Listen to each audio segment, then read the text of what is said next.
أنزل فيه القرآن إلى آخر الآيات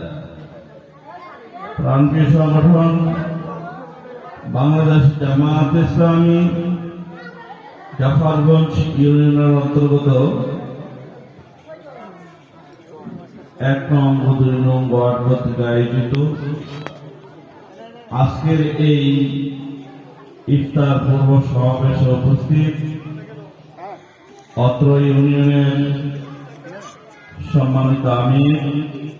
বিশিষ্ট আলিম হযরত মাওলানা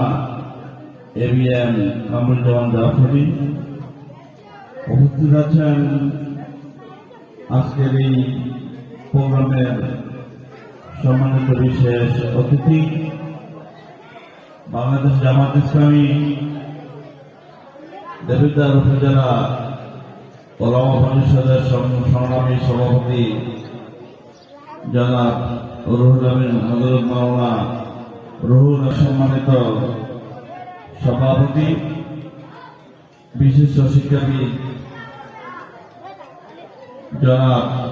আব্দুল কাইয়ুম দায়িত্বশীল বৃন্দ এবং আমার সম্মুখে উপস্থিত দিনদার প্রিয় রোজাদার ভাইয়েরা, ছোট্ট ছোট্ট আমার 25 সোনামণিরা, যুবক ভাইয়েরা, আসসালামু আলাইকুম ওয়া রাহমাতুল্লাহি ওয়া বারাকাতুহু। আমরা মহান রবের দরবারে লাখ কোটি শুকর গুজার করছি যে রব্বুল আলামিন আমাদেরকে এমন একটি দিনে একত্রিত করেছেন যেদিনে ফিলিস্তিনে আমাদের মুসলমান ভাইয়েরা একবেলা খাবার পাচ্ছে না, একটু আশ্রয় পাচ্ছে না, কখন যেন তাদের উপরে বোমার আঘাত এসে হানা করে তার জন্য প্রহর করছে, অপেক্ষা করছে। ভাই, তারা আতঙ্কিত হয়ে আছে।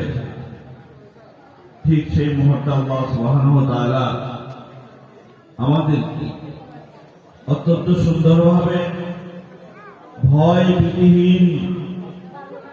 নিশ্চিন্তভাবে আমরা এই খোলা আকাশের নিচে একত্রিত হতে পেরেছি। এই জন্য আল্লাহ দরবারে আমরা সকলে পড়ে নিচ্ছি আলহামদুলিল্লাহ। রাসূল সাল্লাল্লাহু আলাইহি ওয়াসাল্লামের প্রতি অসংখ্য দরুদ ও সালাম প্রেরণ করছি এবং